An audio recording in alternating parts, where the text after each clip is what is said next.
Hey, how about you, everybody? Welcome into the Friday edition of the Auburn Live Recruiting Show. I'm your host, Jeffrey Lee, Senior Recruiting Editor for Auburn Live on 3. And if you're not a member of that site, you're absolutely missing out. What are you waiting for? We got a big-time coaching search special going on right now, $25 for the entire year. No better time to sign up, join our community. Going crazy on the message board. Great insight, great intel, great fellowship. That's the word I like to use. Great fellowship amongst fans. Give us a look.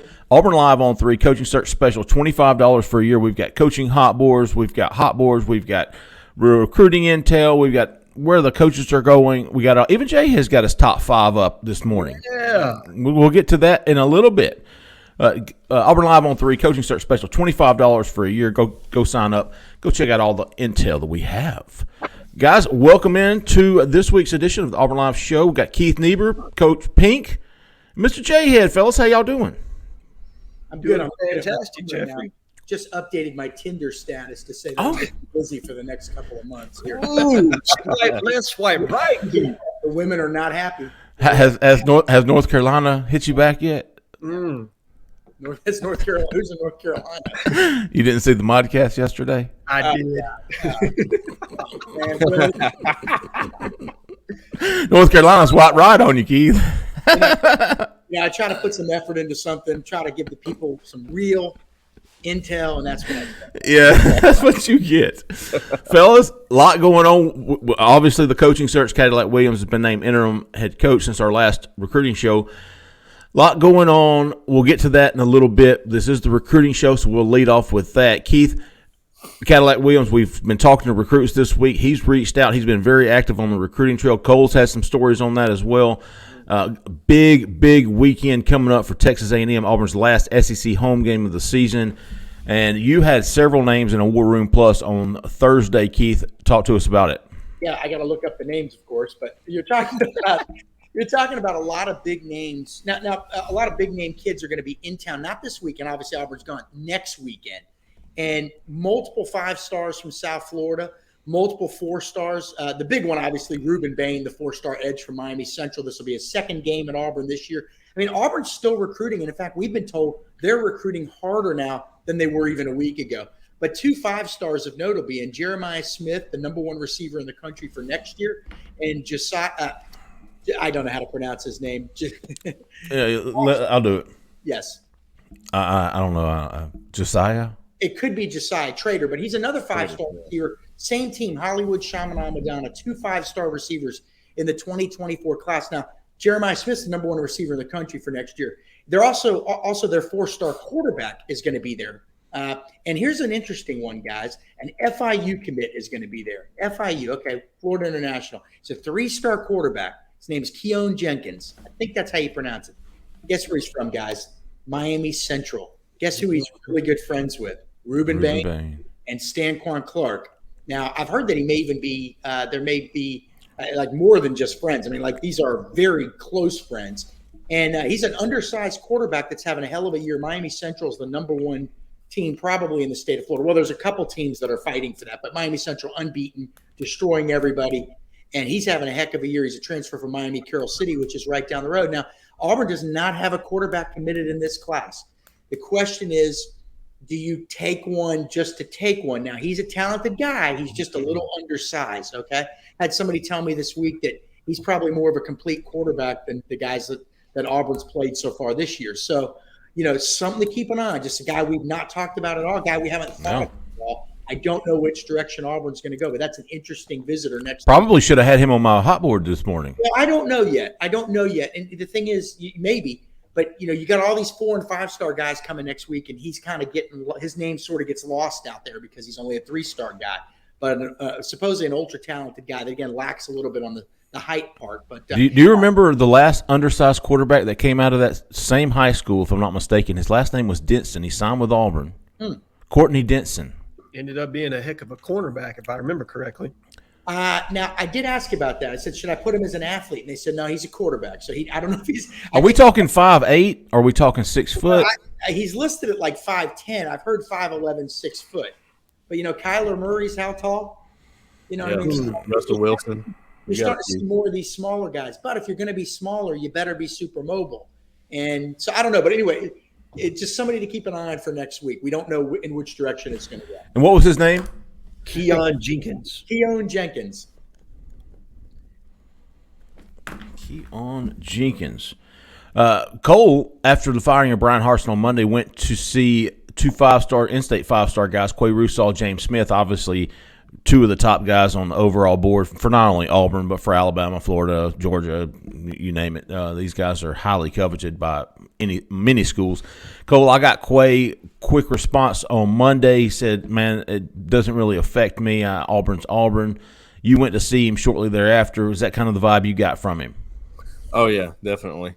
That's kind of what I was expecting, to be honest, because I've talked to him so many times about why Auburn's in the picture. And really, nothing against Brian Harsin, because he said, him and Harsin had a good relationship, but he never mentioned Harsin. He mentioned Auburn. He mentioned the tradition of Auburn, the game atmosphere, what he's grown up knowing about Auburn. So that's the biggest factor for Auburn here. And is it big enough to overcome Alabama and Georgia and, the top people on this list?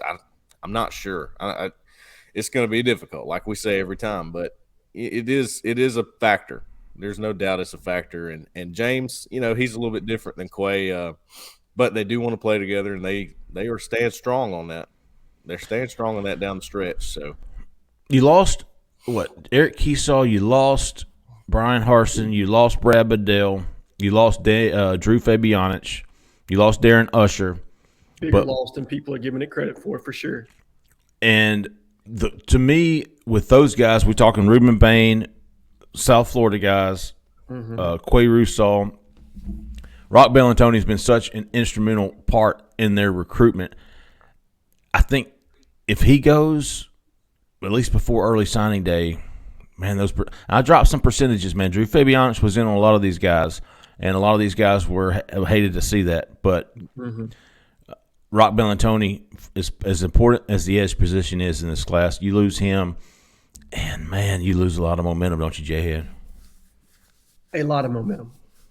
Now, this is what I will say, and I want to first, let's keep it in the vein of Rock Bellantoni and what he's done and the South Florida connections that he has. So we just talked about it, or Keith just talked about it. Lamar Seymour coming up next weekend, underrated wide receiver in my opinion. I have a higher grade on him than most. And I think Pitt has done a fantastic job of IDing wide receivers over the years. They found guys like Larry Fitzgerald, the kid that's out at USC right now. Obviously, our best freshman wide receiver, they had committed from Camden Brown, and we see what his potential is. So Lamar Seymour, Stanquan Clark, big linebacker target, Reuben Bain, Edwin Joseph, now Keon Jenkins. You're talking about 5 guys that could all potentially be in this class if Rock Bellantoni is here through National Signing Day or the early signing day. I mean, to me, it's the National Signing Day because 80% of all targets are locked up in December, or that's the stat that's been going so far. So Rock understands how to network. He understands how to work the coaches and the prospects in and of themselves and the influential people around those prospects that are making the decision. So I really think he is a very valuable part of this coaching staff and wasn't lauded as the recruiter that he's turned out to be when he first got hired. No doubt. I mean, Rock has been really great for this staff.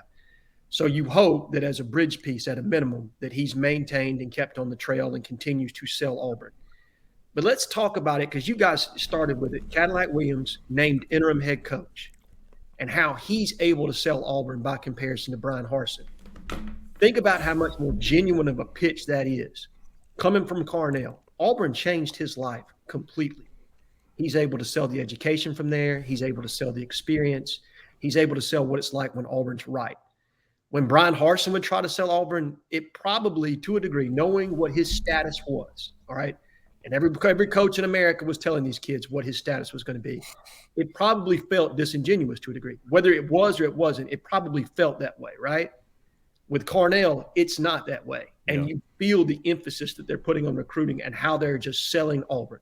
It's got to be so much of an easier pitch now to just sell Auburn and what it's done for us. And all these other Auburn recruiters that are on this staff. Think about the guys that were promoted and a guy who's going to be helping them with offensive line now, Kendall Simmons, Jimmy Brumbaugh, Zach Etheridge, Trevon Reed. All of these Auburn people that are here just selling Auburn and the experience that they had and what Auburn can do for you if you'll buy into Auburn and love it back. So just an absolute, a really great thing, in my opinion, to have promoted Cadillac to the interim head coach, an easier sell job in recruiting. And then I'm going to be following, because I don't have the connections that you guys have, but following the stories of, you know what I mean, how this pitch works, and can we keep these fish on the hook long enough to get a new head coach in there? Because I don't know that you can seal the deal in the current situation, but can you keep them on the hook? That's the interesting aspect of this. Couple thoughts here. One, Jhead has an incredibly clean kitchen, and two, Thank you. You know, who's your maid service, by the way? But anyway, you asked me that off camera. No, two, don't forget Cadillac Williams. What were his last few years at Auburn? 02, 03, 04, in that range. Mm-hmm. Yeah. Well, the kids we're writing about now, so that's 19, 20 years ago. How old were their parents when in college? They know who Cadillac Williams is. A lot of them. The football fans, they know who he is. Okay, All-American at Auburn, NFC Rookie of the Year with the Tampa Bay Bucks. They know that, and that resonates with them as well. It's a cool thing for them to be able to talk to Cadillac Williams. I mean, we've seen that with multiple people in the past. It is really cool to them. So, he's able to sell that too, just that he's Cadillac Williams. And then you meet this guy, and Jeffrey and I have probably, and Cole, you've had interactions with him too. I don't know whether you have or not, Jhead, but I didn't go to Auburn. Okay, so I started covering Auburn in 2013. I didn't get to know Cadillac till he got there. I didn't know anything about him. All right, this guy's the most humble star I may have ever met, ever. Okay, I've covered professional sports. I'm not whatever. So many athletes, and this guy has less of an ego than a lot of the guys that Jeffrey, me, and Cole and Jhead work with on a daily basis. Reporters. And so I think that resonates with people. So superstar. My parents and aunts and uncles remember him. He can sell Auburn. He's got a great personality. He's not super, super outgoing. I mean, he's not the guy that's lighting up the room or starting the conversation. But when Jeffrey and I would work at Auburn out in the lobby, you'd kind of have to pull him over, right? He wouldn't just come over. You'd bring him over. Then he'd start slow. And then next thing you know, he's telling you stories and he's opening up and he's the most engaging guy you'll ever want to meet. Mm-hmm. So, yes, well put. You put all that together, and they understand the missteps that have been made in the past. So they immediately got him on the phone with all the top commits, all the top priorities, anybody else that they could talk to per NCAA rules, parents, everything, to immediately begin the sales job of this is Auburn. Mm-hmm. I think that was smart. And if the new head coach is smart, and you hope he will be, he'll do a lot of the things that Cadillac Williams has done this week, quite frankly. That's sort of what we've been missing in year one with Brian Harsin. I think it got better in year two, but not enough to really make a dent.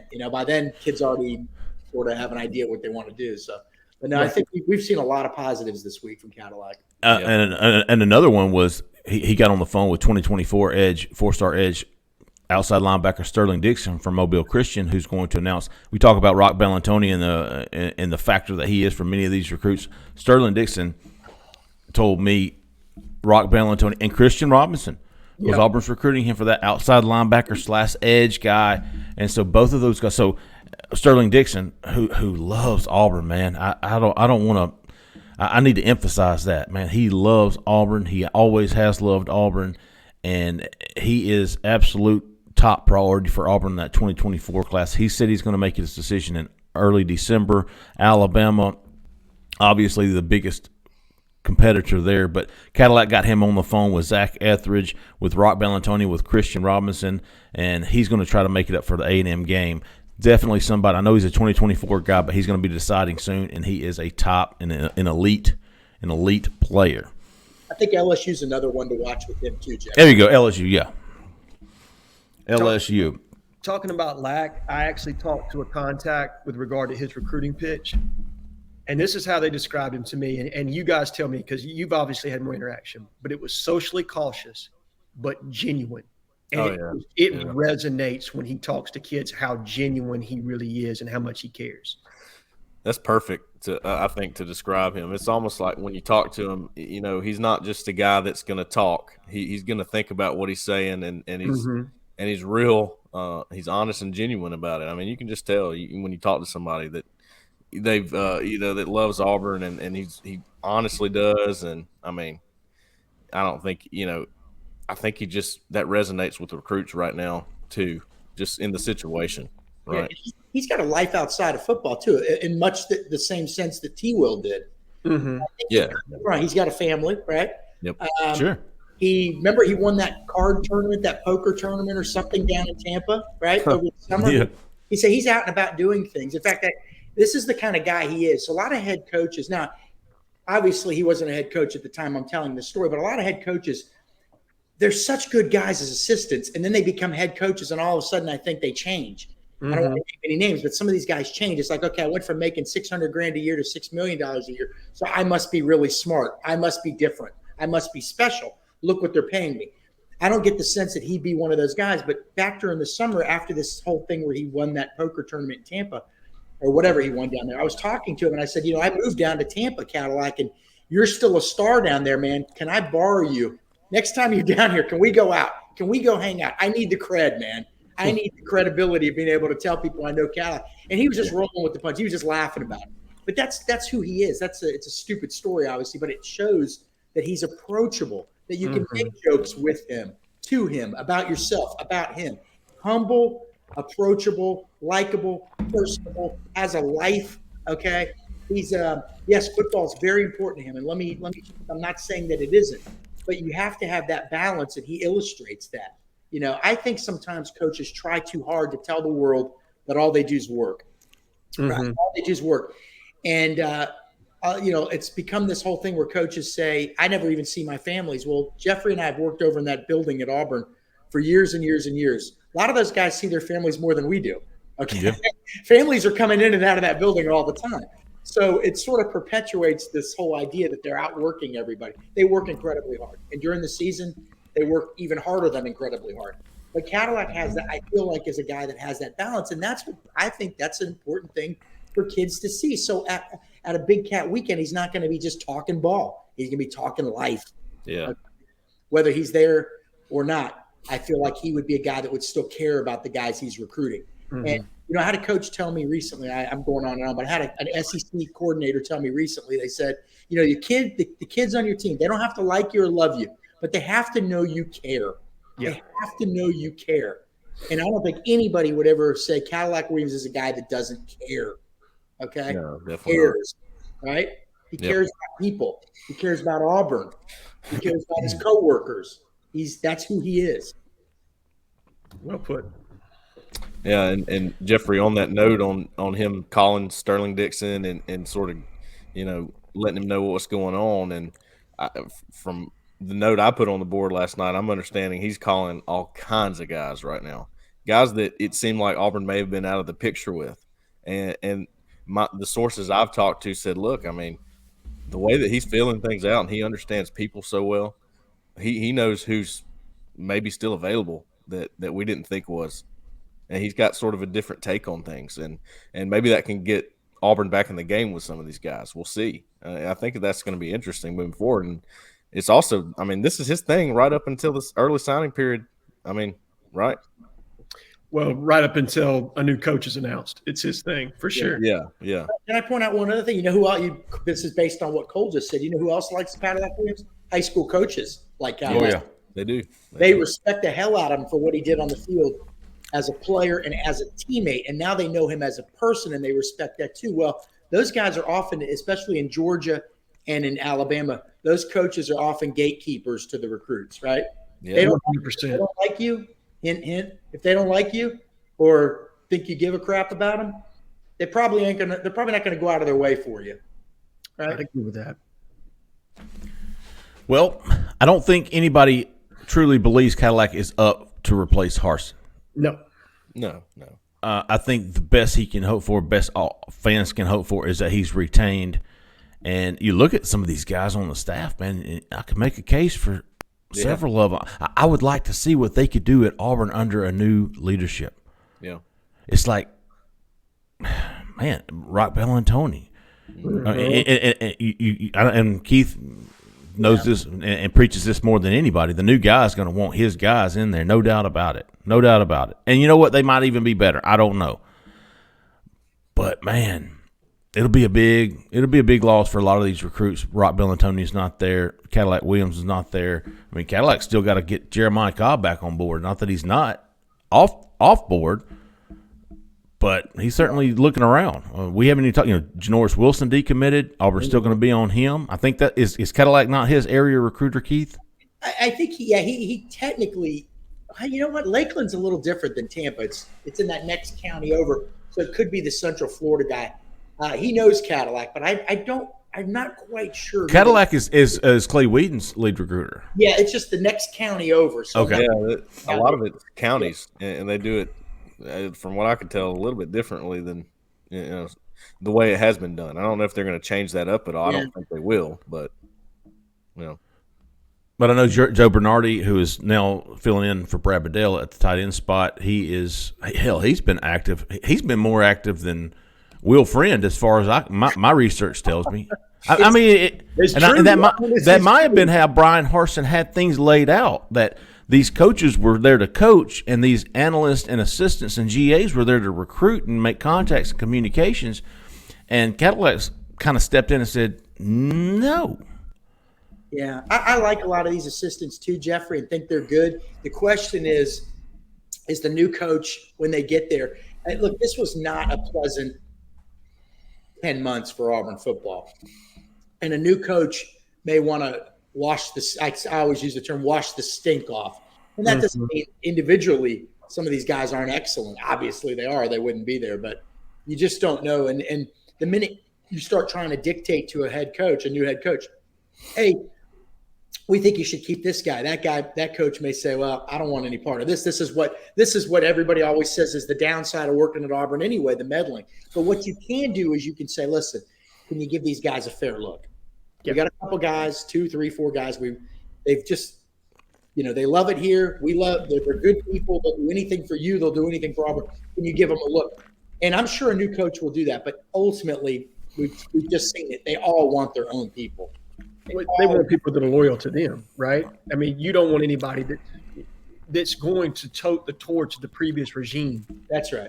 You want people that are completely bought into your program and, the systems that you're trying to put into place, your philosophy, everything. And some of these guys may be able to do that. You're right. So when this new coach gets on campus, how these guys operate in recruiting, how they work in and out with the players that are on the team, they're going to be observed on all this. You know what I mean? This is going to be something that the new coach is going to take in. And whether or not some of these guys mesh with what they're looking for, I have no doubt you're going to get the effort from the coaches that are in place right now. And so then it'll just be up to them to sell themselves. Think back to when Gus Malzahn left and the guys that people were pulling for to be retained, and Travis Williams seems like the most obvious. Now Harsin was a different animal, man. He was different. This is a true story. Travis Williams' retention interview was conducted by Jeff Schmedding, the guy who took his job. Awkward. Well, right. Jeffrey, you're bringing up a great point. The way that Travis Williams was treated or his situation was handled. Okay, so this is a sign of dysfunction. There was a recruit out there that they were recruiting that would talk to Travis, and this isn't. I mean, the kid told us this. We know this. He would talk to Travis Williams at parts of the day, and then he would talk to people on the new coaches other parts of the day, and he didn't think that they coordinated. So the kid was getting it from two different ends, and then his family loved Travis Williams, and they felt like Travis Williams was getting strung along the whole time, and they could sense that, and they went another direction. Yeah, if you're going to treat him that way. That's right. They didn't trust Brian Harsin there, and it ended up costing him a recruit that I think has become a pretty good player at another SEC school. So sure has. It's tricky now. I know who it is. I don't want to say. No. We're not going to get into that, but I know who you're talking about too, Chief. But it's. And by the way, that's not to be overly critical of Brian Harsin. That's just this casualty of the situation. Right. It's tricky. You got guys that were there. You got your guys. But you better, and the new staff is going to go through the same thing, but you better have some coordination when it comes to recruiting. You can't have, people coming at guys from different angles that aren't coordinating the attack. So, but yeah, it's tricky. I mean, who are you going to keep? Who you're not going to keep? I mean, it might not even be sometimes they get rid of a coach, an assistant coach that's the best guy, but the head coach is guy that he really trusts. The one guy just happens to coach that position. And by the way, that goes for off the field people too. Harsin brought in Brad LaRonda, a new guy. Lane Kiffin has a GM, Austin Thomas, I believe is his name, and a guy that's had a lot of success. And we don't know whether he'd come with them or not. I think he might have just got to Ole Miss this year. But Lane Kiffin, if you hire any school that hires Lane Kiffin, they may have a Drew Fabianich already there, and Lane Kiffin may say, "Hey, look, I get it. He's great. Guess what? I don't care. I got my own guy. I trust my guy. He knows my system. He knows my grading system. He knows everything I do." Those are the things we don't. Hey, if that's your maid, Jhead, can you ask her what kind of deal she has? Why did you presume that it's a she? Well, that's true. Ooh, Easy killing. sick burn. Look at Keith's face.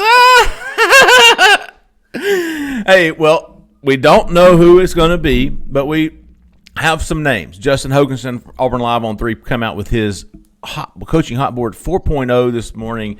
Had a new guy, a new name added there. Jhead kind of been waiting on this. Yep. Dan Lanning from Oregon, and looks like Dan Lanning, Lane Kiffin, Deion Sanders, Hugh Freeze. To me, those are your 4 main ones. Yep. Would that be fair, Jhead? You put up a top 5 on the corner this morning, and you had as your number 5 Joe Witt Jr. Joe Witt Jr. Ooh, I like that. A guy that knows Auburn, a guy that's extremely dynamic, that has been, I guess, more or less at finishing school in the NFL for the better part of the last 15 years. And a guy that has coached in college. He was Bobby Petrino's ace recruiter and recruiting coordinator at Louisville in the early 2000s. And if Jeff remembers this correctly, won a recruitment for a Dequan Peanut Whitehead. Oh, from West End High School in Birmingham. You got it. But he is Joe is an absolute dynamic guy. He's an Auburn guy. He's a guy that understands the state of Alabama. Grew up in Auburn. Yeah, could build a fantastic staff. And I've been told he is definitely going to get an interview and somebody that is coming up. I mean, it's, starting to establish himself as somebody that's a real candidate. And part of that is my contacts feel like that this AD, the infatuation he had with Joe Judge and kind of him being a position, being able to sell Joe Witt Jr. is an easy sell when you're talking about doing something dynamic. So that rounds out my top 5 along with the other 4 candidates. And I'm sure we can get into each one of those other 4 that that what they would bring to the table from a recruiting standpoint. I think should be the concentration of this show is how would these guys be as recruiters at Auburn? Here's a question. If you hire Joe Witt, correct me if I'm wrong, he works for the Dallas Cowboys, right? That's correct. And their former scout, Drew Fabianich, was the GM at Auburn. That could be interesting. Hey, Drew, you want your old office back? You know what I mean? I think that'd probably be negotiated differently there, Keith. That's my guess. Joe Witt Jr., here's the other thing. His dad is still around Auburn all the time, right? Yes. Very popular. I don't know how many high school coaches he knows in Alabama these days because he's an older guy, but I bet he knows a lot of their daddies. Oh, yeah. You know what I mean? He was good. To have guys like that around. I like having that wisdom. If you hire Lane Kiffin, if you hire Joe Witt Jr., you're going to have Joe Witt around, okay? Can't put a price tag on that. If you hire Lane Kiffin, you're basically getting a free analyst out of Monty Kiffin, his dad, former Nebraska. Was his dad ever – he was head coach at NC State, I think, at one time. Nebraska, DC, Tampa Bay Bucks, DC. So you're going to benefit. It's kind of interesting to see. I need to look up to see who Dan Lanning's – if his dad has any coaching experience. But Dan Lanning's a cool guy, a cool name to add because – and if you're Auburn, the buyout's enormous for him, right, at Oregon. But if you're Auburn, are you guys getting the feeling that Auburn's going to go get who it wants? They don't care how much it costs right now? Listen. I'm getting the feeling, man. Hey, listen, this is Auburn's opportunity. Alabama was in the same situation back in the early 2000s, right? They went through 4 coaches in 8 years. Yeah, because you transitioned from Stallings to DuBose to Mike Price for 5 seconds and a trip to Sammy's. Woo! Then you had Mike Shula. And then Alabama said, F this, dude. Yep. We're going all in. Yep. We're changing the trajectory of our program back to where it was supposed to be. We're going to do whatever it takes to get our man for the long haul. And Auburn has a mistake in hiring Rich Rodriguez. They had a deal with Rich. Yeah. Sure did. That's crazy, isn't it? Sure did. I think they should have Wasn't stayed with Shula. Jim Levitt also maybe potentially offered that job at one Was that South Florida guy? He interviewed. I don't think he was offered the job. Something happened where he was the Yeah. favorite at one time. Okay, I think he when might, they he might have crushed it there too, by the way. But yeah, they you're right, Jeffrey. All in. We're going to get our guy. Period. End of story. So Auburn, just first of all, we don't know who their guy is. Right. Once we identify who that guy is, an extra $5 million, $10 million on a buyout, it may make you money in the long term anyway. So that's what you're thinking about. It's a long term investment. You know, it's long term, and I will say this: I think there is going to become a point where you're going to have to sell one of these guys, because if you're going to go get Kiffin or if you're going to go get Lanning, you're going to have to make a financial commitment. And I'm talking about a financial commitment in the way that Texas A&M has made a financial commitment to Jimbo, in the way that, you know, Alabama has made a commitment to Saban, that Georgia's made a commitment to Kirby, Clemson to Dabo. and Clemson to Dabo. So if you get in a situation where you don't like that coach, guess what? It doesn't matter. You're stuck with it. So there needs to be complete buy-in on this situation if you leverage that kind of money. Yeah, it's almost like putting a franchise tag on it. Yeah, Right? absolutely. That's exactly it. You are putting your mark on it. But I agree, guys. I think that let's look at how the AD search unfolded. Okay. The names that were coming out of that AD search were like group of 5 ADs, right? Yep. And then we find out that not only did we get John Cohen, but that they were talking to Hunter Urasek at Arkansas. I'm told they were also talking to Dan Radakovich at Miami. They were talking to some hitters. It wasn't the little leagues, okay? well, didn't we say all along that there was too much smoke around one candidate? It didn't seem organic. It didn't seem, you know. I thought Jay had said it perfectly back during that search. If it was going to be John Hartwell, why wasn't it John Hartwell? Right? point. For so long, it was John Hartwell. And that was like the only true name, legit name that kind of moved the needle for anybody, right? And it wasn't. And it kept being, somebody, it just never became John Hartwell. And it's like, maybe it's not John Hartwell, because if it was John Hartwell, it would have been John Hartwell. That's right. They would have vetted him and had that done early and quick. Is it possible that more news comes out on a candidate when they actively want the job, as opposed to somebody who's being talked to behind the scenes, who you don't know, that you can't gauge the interest of whatsoever? Absolutely, because like Keith has said multiple times, these guys are very secretive about this. They don't want it to sour the relationship they have with their present school, not by any means. So this information doesn't come out until, after this is long over. And now, sorry. No, you're okay. I didn't hear Dan Radakovich's name until yesterday. You know what I mean? We didn't hear Hunter Urasek until at least a day after the news broke on John Cohen. Well, and now we know that it didn't matter if Hartwell's name got out. Yeah. Right. He left. I mean, As Jhead likes to say, he was the red herring. Yeah. He was absolutely, and you're going to have those in every search. And I guarantee you on my list, I got a red herring on there right now that they want you to think that they're interested in. What I will tell you is that I know is that there's communication between the president, the athletic director, and influential people that are around the program. And they want to know, give me 5 names that you love or can live with. Okay. Yeah. And we've got our list too. And we're going to vet all this out, and we're going to come to a decision that who's number 1, and we're going all in. All right. And if that doesn't work, we're going to move our way down the board. But right now, differing to, and look, I respect Brandon Marcello 100%, but I don't think they're as far down the road with Lane Kiffin as he's made it appear to be at this point.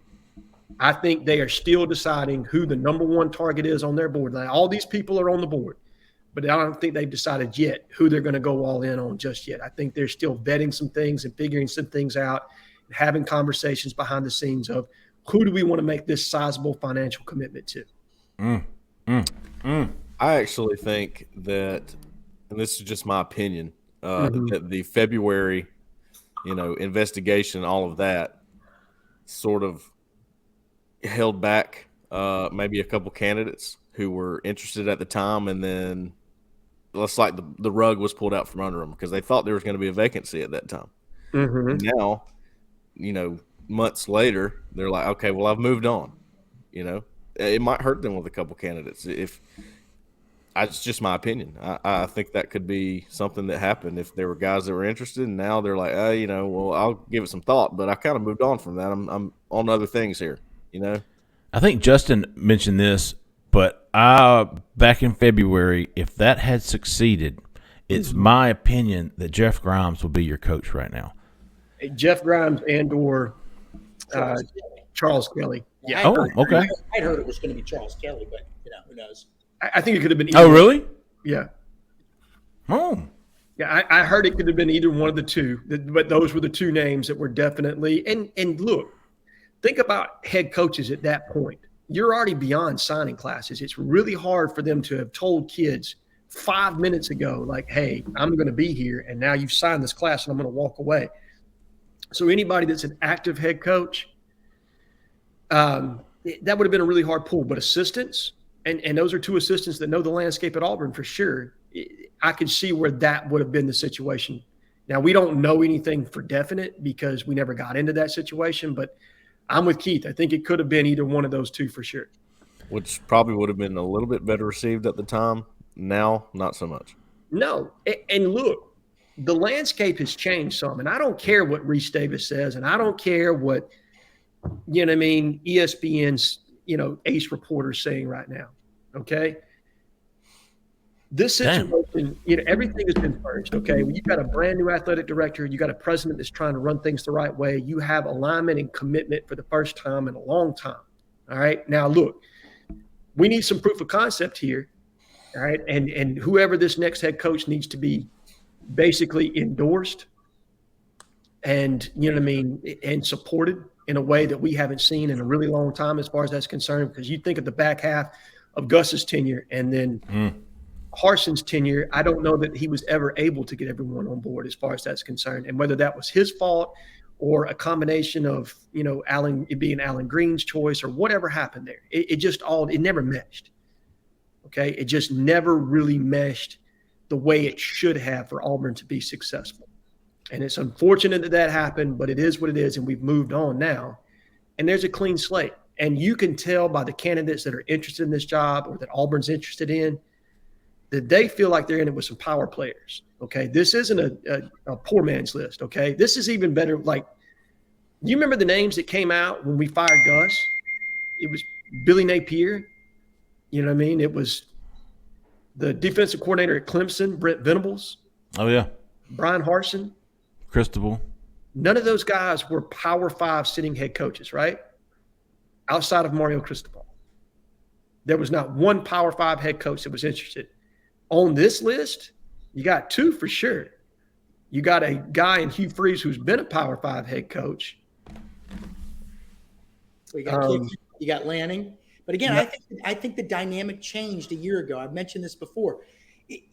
We used to never see guys jump from big program to another big program, right? Yeah. Now, obviously, Tuberville left Ole Miss for Auburn, but I guess we could debate whether Ole Miss where it stands historically, but now you're seeing people say after Brian Kelly and some of these guys flip schools, I think you're seeing people say, hey, if we want a guy, we're gonna go try to get him.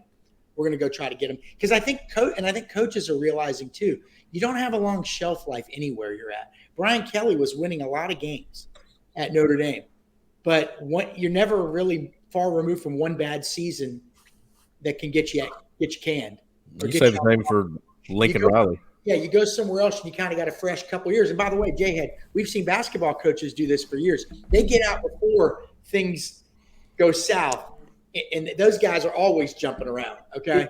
It's what they refer to in the coaching community as resetting the clock, right? Yeah. You know what I mean?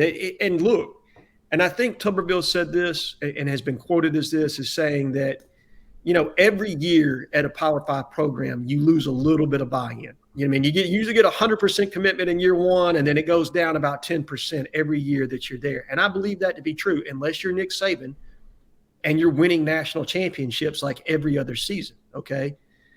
When you win at that clip, there's nothing that you can do that's wrong. But most coaches, that's not sustainable. I mean, look at Dabo at Clemson. You even have people questioning his recruiting. You have people questioning his decision-making. And he's won 2 national championships and put that program on a map in a way that they haven't been since they won a championship in the 80s. Yep. It's, fans are fickle. It's also these idiot kids grow up and they want something else. Yeah. Well, now Heupel, here's a guy. Gus won in year 1. Yeah. The anomaly, but Heupel winning big in year 2 has now got people thinking, do you really need more than 2 years? Now the pressure's on all these guys that are first-year guys this year. They better do something next year. It's crazy, but the amount Was of money, Tennessee's roster as depleted as Auburn's is? Not at all. no. Man, Pruitt did a good job stocking that roster and evaluating. He really did. I mean, And Ronald McDonald got in there, recruiter of the year. But nobody could have predicted that Hendon Hooker would be what he became based on what you saw at Virginia Tech. No. But again, just a skinny little kid that used to hang out at Auburn games with me in the end zone. Now he's going to win the Heisman. But Auburn, if Auburn, let's see, who are some guys that wanted to go to Auburn? Lamar Jackson and Hendon Hooker. Oh, look, that changed the whole dynamic of Gus Malzahn's tenure at Auburn.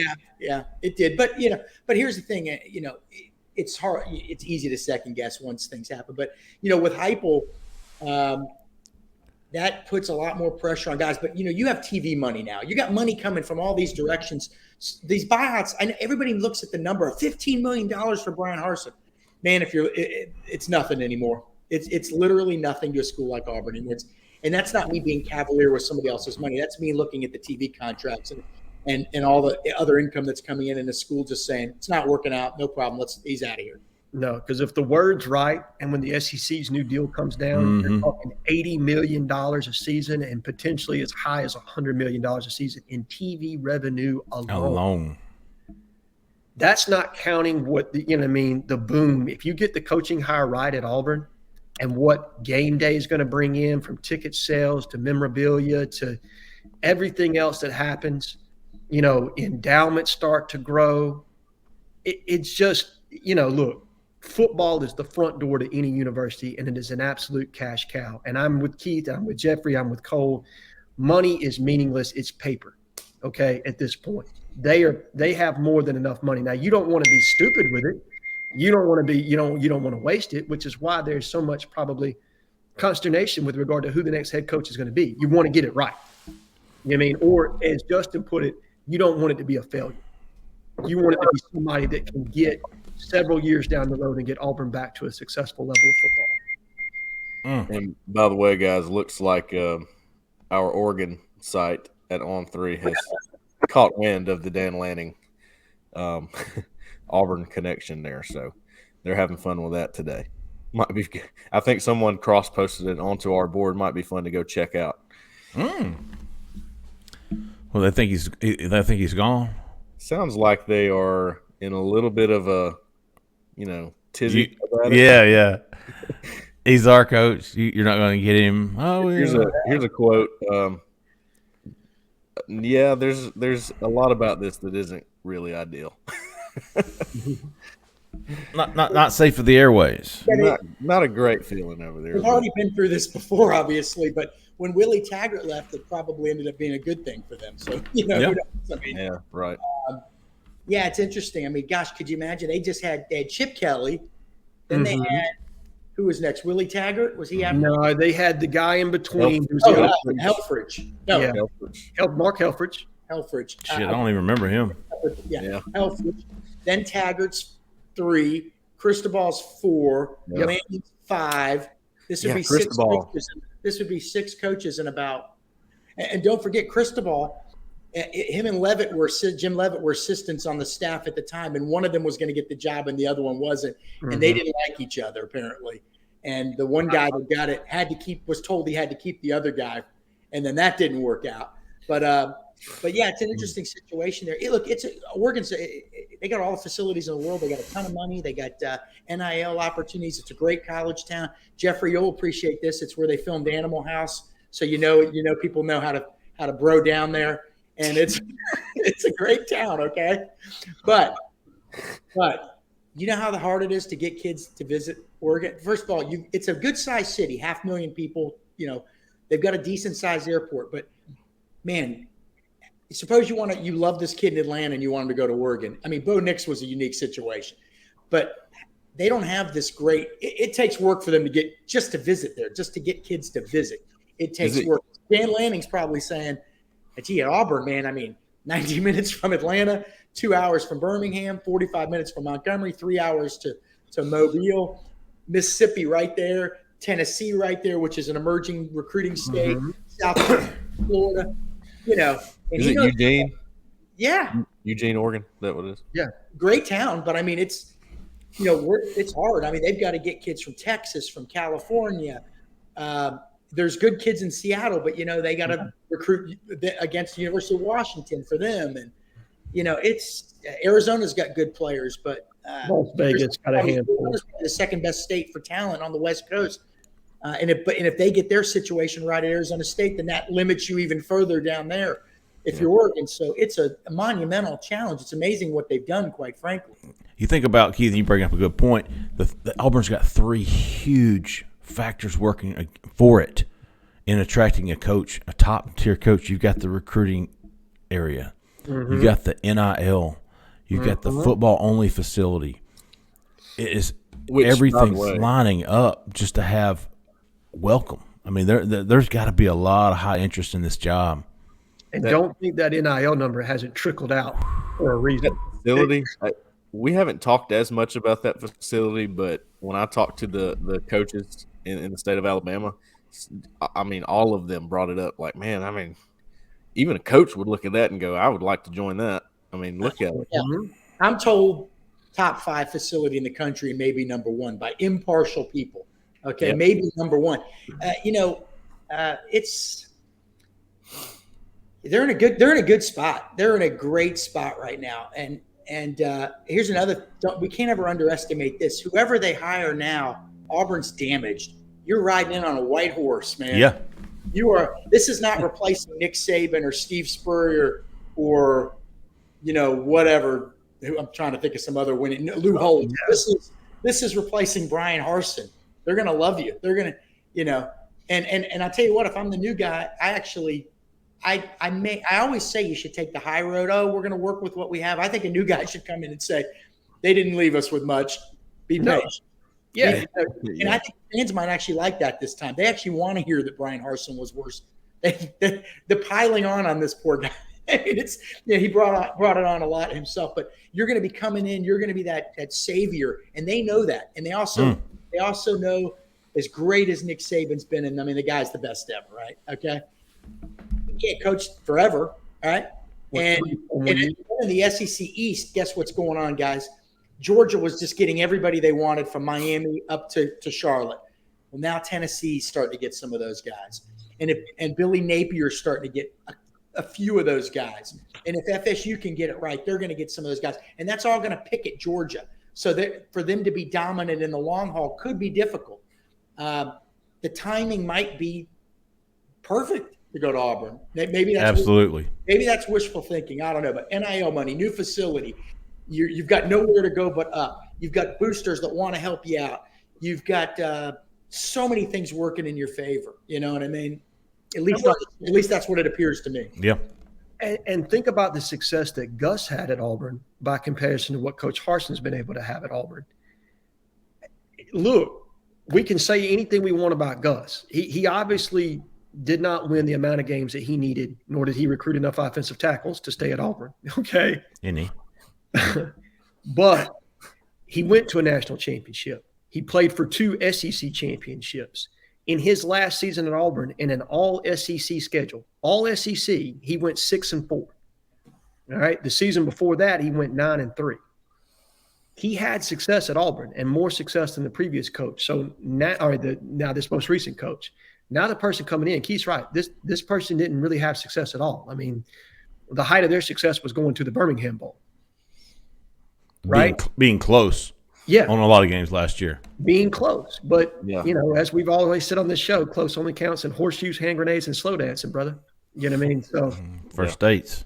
There you go. So close doesn't get it done, and the person that comes in can message this properly. And I think that's what you guys are saying. Messaging is key. utilizing the local press and the national press to say, hey, guys, this is a rebuild. Buy in. We know what we're doing. We're going to do it right. We're going to do it quick, but we're going to do it right. But you got to bear with us, and we need everybody to do that. Jhead, you know how big this Auburn job is, this opening? Auburn has, on a week when Tennessee, I'm in the Auburn bubble, I get it, but on a week that Tennessee is playing Georgia and both teams are in the top 3, Auburn's stolen the headlines. Absolutely. It reset the market. That's the power of Auburn, okay? That's what people are talking about. And I saw a tweet the other day. Somebody said, boy, the SEC must be pissed off at Auburn. It's stealing all this attention away from this marquee matchup. Well, first of all, who cares? Too bad. But no, Auburn is the talk of college football right now. Right now, it's not going to last the whole 4 weeks of this search or whatever it will be 4 weeks. But for a week with this big monumental game going on, and by the way, Alabama playing LSU too, everybody's talking about Auburn. It's not a bad thing. It's not a bad thing. It shows you that the interest there. Auburn's one of those programs, and there's about a dozen of them, I'd say, where it's not just the people, the fans of that base that follow them. It's the people that hate that school follow them real closely too. You can't say that about every school. Texas is one. We always want to know what's going on at Texas. Notre Dame's one. Bama's one. I don't want to say which ones aren't there, but there are some big ones that you don't. Do we really follow Oklahoma that closely if you're not in Oklahoma or Texas? No. I don't. But people are following Auburn. Now, maybe in Oklahoma they're not following Auburn, so that works in reverse. But it's a position people are talking about from L.A. to Miami. They know that it's a gold mine. They do. And I thought, like parting shot, and then I think we probably need to wrap the show up. But I think there have only been 10 or 11 teams that have won national championships in the last 20 years. Auburn is one of those. It's Auburn, Tennessee, Alabama, LSU, Georgia, Clemson, Florida, Oklahoma, and Texas and USC. I think that's your 10. Damn. Well you can another 20 years and you're only adding a few more. Right. In-state, BYU, Georgia Tech, Washington in that fluky year. But there ain't that many. No, but in the modern era, those are your teams that have won national championships. That's where you can go to win an Natty. And that's why these coaches, because of the 3 reasons that you guys mentioned, proximity to talent, NIL dollars, which has changed everything, buy-in, commitment. And by commitment, I mean that football facility, a raucous fan base, that will absolutely buy in and make Jordan-Hare one of the most difficult places to play. You have everything working in your favor. Now, you also got to play Alabama and Georgia every year. But if you're going to go to the national championship, you're going to have to play those teams anyway, right? They got to play you, too. Exactly. So you might as well do it in your conference in a fan base that's completely bought in and has all those other factors working for it. And that's why we're the helmet job. We are the brand in this coaching search. We have reset the market, and that's why you see the interest that you see. I'll give you another stat before we go here. Well, I'll ask you guys, you know what? Can you name the year of Ole Miss's last SEC title without looking it up? 1957? 50. I would have said 60s. Not that far back, guys. Who? Oh, 80. 63.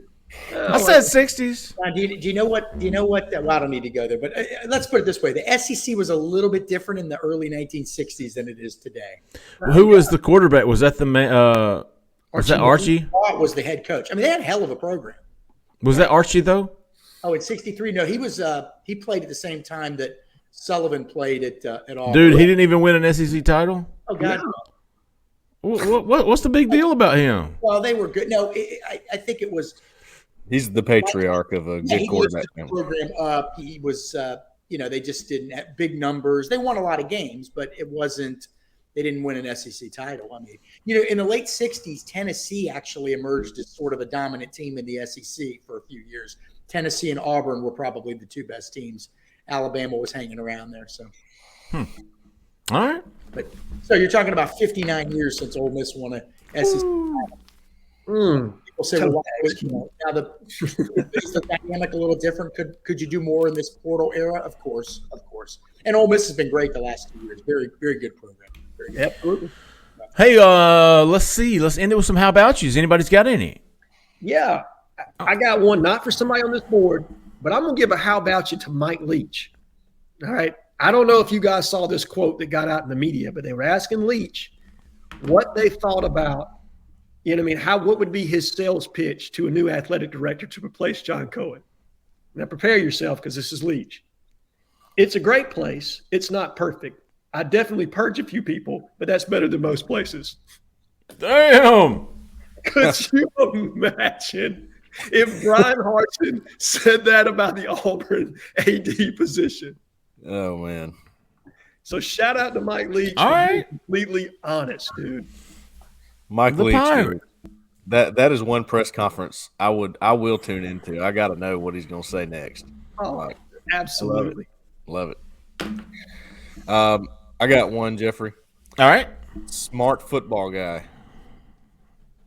Is there such a thing? There is such a thing. He is. He may just be a guy that follows my stuff. He may not. He may just be all about the football side, which Okay. that's my kind of guy. So All right. I don't have as many this week. Obviously, we've been busy, but I have been keeping track. I got how about you to the stereotypical Auburn fan at 575, not to be confused with 576. Stereotypical Auburn fan. Also, at Duke OT, big how about you to him. And next year for sure, one. I like his optimism. Next year for sure. Also, how about you to Granddaddy 28? yeah, Granddaddy 28, man. Great stuff. We've had a lot of stuff on the board, a lot of communication, a lot of opinions, a lot of intel, a lot of scoop, a lot of insight. We're going to keep that rolling at Auburn Live on 3. If you're not a member, now is the absolute perfect time to join. $25, cheaper than a half a tank of gas. Am I not going to get my hibachi? Dude, you don't ever have how about you? I got 2 this week. Oh, my God. How about that? Oh, Elizabeth, it's time. This first one's probably going to ruffle some feathers, but this guy makes me laugh all the time. Although, yes, I'm probably going to end up banning him. My kind of guy. Bobby Sweat. oh Bobby, yeah. And then also, I just want to give a quick shout out to my sister. She's getting married this afternoon to her boyfriend of 30 years. Wow. They never wanted to get married. They'd both been married before, but due to some unforeseen circumstances, they're adopting a couple kids. Awesome. Making the process. Congratulations. Smoother. So I want to congratulate my sister. I'm going to be going up to Hogtown, which is Gainesville. Call it Hogtown if you're from there. Going up there later today and spend tomorrow morning with my sister. So congratulations to Christine. Good, Christine. Congratulations, Christine. I love her, Jeff. She is Southern. I'm a city boy. So we're not from the same. She's a NASCAR race camper. She does rides Harleys. She's Nice. I love her. Yeah. Talladega story when we get off here, Keith. Yeah. No, congrats to Keith's sister. Yeah. Tell her the Auburn Live family congratulate her. Please do. Hey, if you're not signed up, if you're not a member of the Auburn Live family, now is your chance. $25 for a year. Coaching search special. We're going to have wall-to-wall coverage of the coaching search. There's still football left to be played. Cadillac Williams is leading this program and leading the charge on the field, off the field, in the recruiting lounge. The recruits will be here next week. Going to have a large contingent of top recruits. You don't want to miss it. Appreciate everybody listening in. We will be back Sunday night for the call-in show. Sunday night, 6:30 p.m. Central Time. We will be ready for your calls and comments. Thanks, everybody, for listening. We appreciate it. For Keith, for Pink, for Jhead, for Zach in the back, I'm Jeffrey Lee. Man, y'all stay out of the left lane. See ya.